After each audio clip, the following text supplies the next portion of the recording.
Երբեմն կյանքը թվում է հարթ ճանապարհ, իսկ երբեմն հուզիչ ամերիկյան ֆիլմ։ Մոտենում է այն պահը, երբ որոշ բախտավորների համար կսկսվի ճանապարհորդության ամենահետաքրքիր մասը։ Հոկտեմբերի վերջը խոստանում է լինել այն շրջադարձային կետը, երբ ամեն ինչ վերջապես կլավանա։ Այս ժամանակահատվածում կարող եք ակնկալել իրական առաջընթաց ձեր կյանքի տարբեր ոլորտներում։ Ճակատագիրը առատաձեռն կլինի եւ կպարգեւատրի նրանց, ովքեր բաց են նոր հնարավորությունների համար։ Գլխավորը պատրաստ լինել ընդունել այս նվերները եւ համարձակորեն առաջ շարժվել առանց անցյալի դժվարություններին հետ նայելու։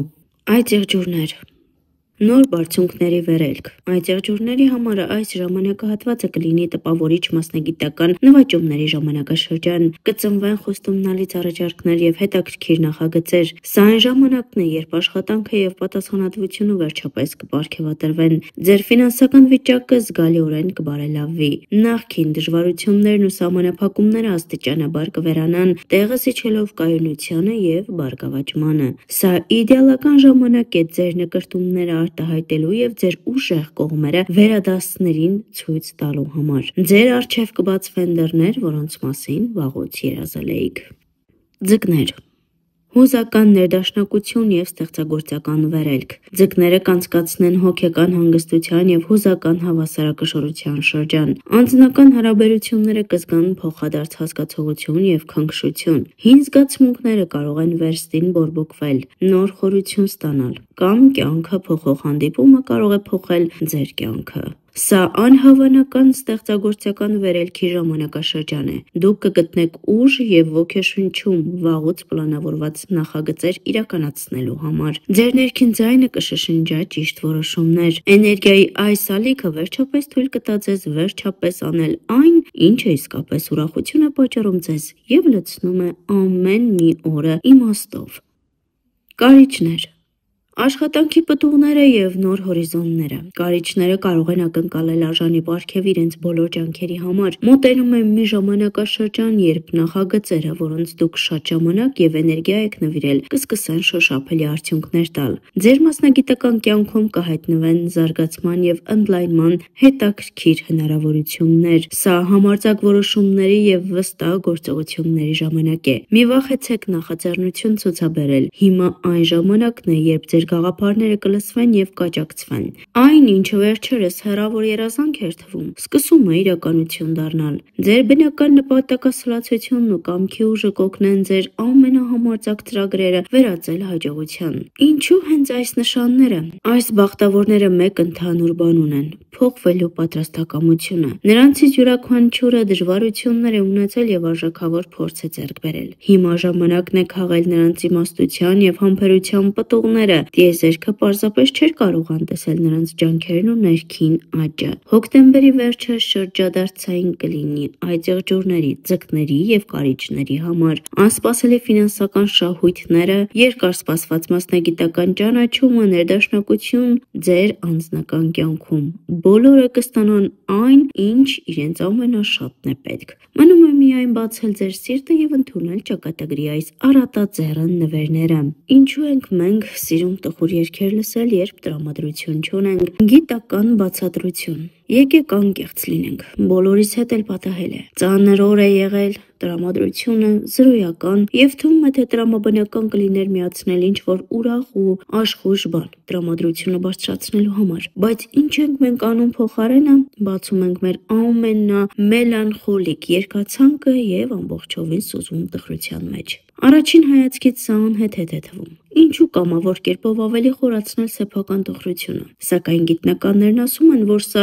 ոչ միայն նորմալ է, այլև կարող է աներևակայելի օգտակար լինել մեր հոգեկան առողջության համար։ Պարզվում է, այս տարօրինակ սովորության հետևում կան մի քանի հզոր հոգեբանական եւ նույնիսկ կենսաքիմիական պատճառներ։ Զգացողություն, որ դու մենակ չես։ Սա թերևս ամենահզոր գործոնն է։ Երբ մենք տխուր ենք, հաճախ մեզ մեկուսացված ենք զգում։ Կարծես աշխարհում միայն մենք ենք այդպիսի ցավ ապրում։ Տխուր երգը դառնում է այն ընկերը, որը նստում է մեր կողքին եւ ասում. «Ես հասկանում եմ քեզ»։ Երգի բառերն ու մեղեդին արտացոլում են մեր ներքին վիճակը, մեր զգացմունքներին ձայն տալով այն ժամանակ, երբ մենք ինքներս դա անել չենք կարողանում։ Այս գործընթացը կոչվում է էմպաթիա կամ կարեկցանք։ Մենք կապ ենք հաստատում արտիստի զգացմունքների հետ եւ հասկանում, որ մեր ապրումները համամարտկային են։ Սա ստեղծում է հզոր կապի եւ մխիթարության զգացում, վերացնելով մենության զգացումը։ Հետաքրքիր է, որ այն մարդիկ, ովքեր բնատուր ավելի կարեկցող են, ավելի շատ հաճույք են ստանում տխուր երաժշտությունից։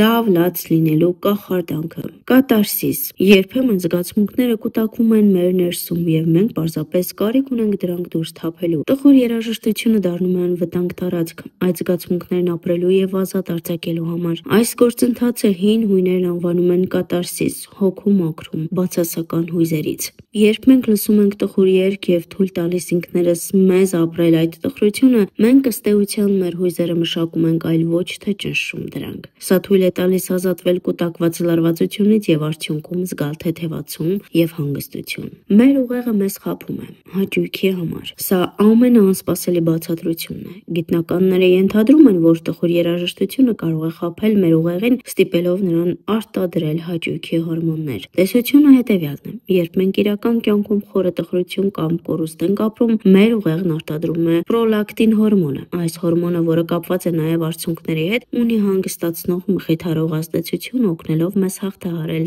ցավը։ Երբ մենք լսում ենք տխուր երգ, մեր ուղեղը կարող է արձագանքել այնպես, կարծես իրական տխուր իրադարձություն է տեղի ունենում եւ արտադրել պրոլակտին։ Բայց քանի որ իրականում ոչ մի վտանգ կամ կորուստ չկա, մենք մնում ենք միայն այդ հորմոնի հաճելի հանգստացնող ազդեցության տակ։ Ստացվում է, որ մենք ստանում ենք մխիթարություն առանց իրական ցավի։ Նոստալգիայի քաղցր ցավը։ Շատ հաճախ տխուր երգերը մեզ տեղափոխում են անցյալ, արթնացնելով հիշողություններ եւ նոստալգիայի զգացում։ Նոստալգիան քաղցր դառը զգացողություն է։ Մենք մի փոքր տխրում ենք անցած օրերի համար, բայց միևնույն ժամանակ ջերմություն ենք զգում վերապրելով այդ թանկ պահերը։ Այս հիշողությունների մեջ սուզվելը կարող է բարձրացնել մեր տրամադրությունը, ամրապնդել մեր կապը սեփական ինքնության հետ եւ նույնիսկ նվազեցնել անհանգստությունը։ Իսկ ինչու ուրախ երաժշտությունը չի օգնում։ Երբեմն, երբ մենք շատ վատ ենք զգում, ուրախ եւ աշխուժ երաժշտությունը կարող է հակառակ ազդեցություն ունենալ։ Այն կարող է ընկալվել որպես կեղծ եւ նյարդայնացնող։